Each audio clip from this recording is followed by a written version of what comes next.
Assalamualaikum warahmatullahi wabarakatuh. Perkenalkan, nama saya Muhammad Rafiq Al-Hadi, NIM E 2019-3137. Saya dari Akuntansi Syariah 3. Nah, di sini saya akan menanggapi sebuah video yang diberikan oleh Bapak Dosen Abdul Wadud Nafis selaku dosen pengampu mata kuliah Ekonomi Makro Islam tentang konsep dasar ekonomi Islam. Nah, sebelumnya kita harus mengetahui apa itu ilmu ekonomi dan apa itu ekonomi Islam. Nah, ilmu ekonomi yaitu ilmu yang membahas tentang perilaku manusia dalam memenuhi kebutuhannya dan memuaskannya.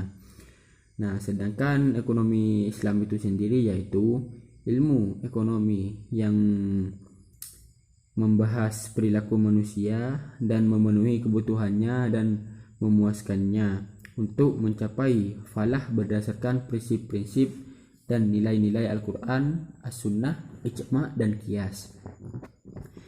Nah, selanjutnya mengenai perbedaan antara ekonomi Islam, kapitalis dan sosialis. Nah, yang pertama yaitu ilmu ekonomi Islam yang bersumber dari Al-Quran, As-Sunnah, dan Ijtihad. Sedangkan kapitalis dan sosialis bersumber dari pemikiran manusia dan pengalaman manusia. Dan yang kedua, ekonomi Islam menurut kompetisi berkontrol syariat Islam. Kapitalis yaitu kompetisi usaha bebas dan melahirkan monopoli, sedangkan sosialis tidak terjadi mekanisme pasar dan tidak ada persaingan. Dan yang ketiga yaitu ekonomi Islam mengenai pengakuan kepemilikan individu umum secara nisbi.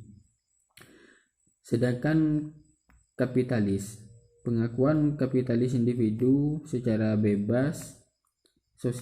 Sosialis yaitu tidak mengakui kepemilikan individu secara semua alat produksi milik umum.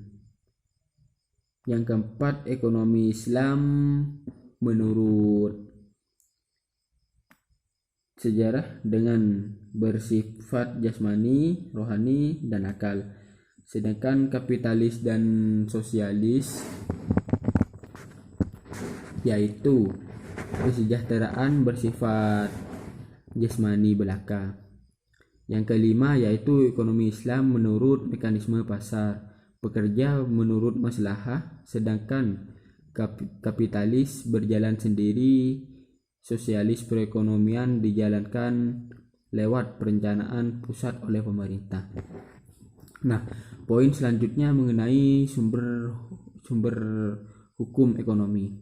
Yang pertama yaitu Al-Quran, yang kedua yaitu As-Sunnah, dan yang ketiga yaitu Ijma', terus Qiyas. Nah, di mana hal tersebut kita di dalam ilmu ekonomi Islam kita harus memenuhi sumber-sumber tersebut. Nah, poin selanjutnya yaitu mengenai dasar-dasar ekonomi Islam. Yang pertama yaitu Tauhid. Nah, yang artinya adalah keesaan Allah.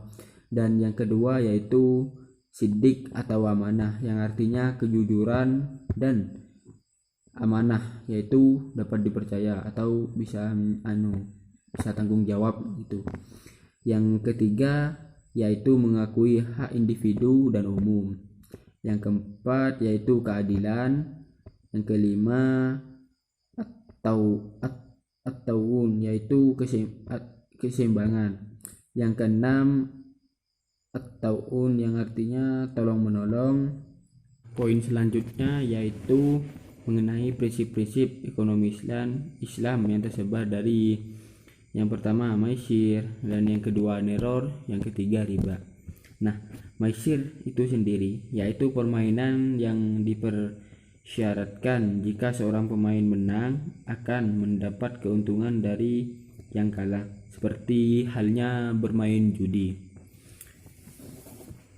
Sedangkan yang kedua yaitu neror, yaitu ketidakpastian dalam transaksi yang diakibatkan tidak memenuhi syariah dalam transaksi. Yang ketiga yaitu riba, penambahan atas kurang. riba. Nah, poin selanjutnya yaitu mengenai karakteristik ekonomi Islam. Yang pertama yaitu ekonomi Islam terikat dengan akidah, syariah, dan akhlak. Yang kedua yaitu harta, kepunyaan Allah dan manusia sebagai khalifah. Ketiga yaitu larangan maisir, waror, dan riba. Yang keempat yaitu keadilan dan keseimbangan dalam melindungi kepentingan individu dan masyarakat. Nah, yang kelima yaitu keseimbangan kerohanian dan kebendaan. Yang keenam yaitu bimbingan konsumsi, dan yang ketujuh yaitu petunjuk atas investasi, dan yang terakhir yaitu zakat. Nah, terima kasih. Sekian video tanggapan dari saya, kurang lebihnya mohon maaf. Wassalamualaikum warahmatullahi wabarakatuh.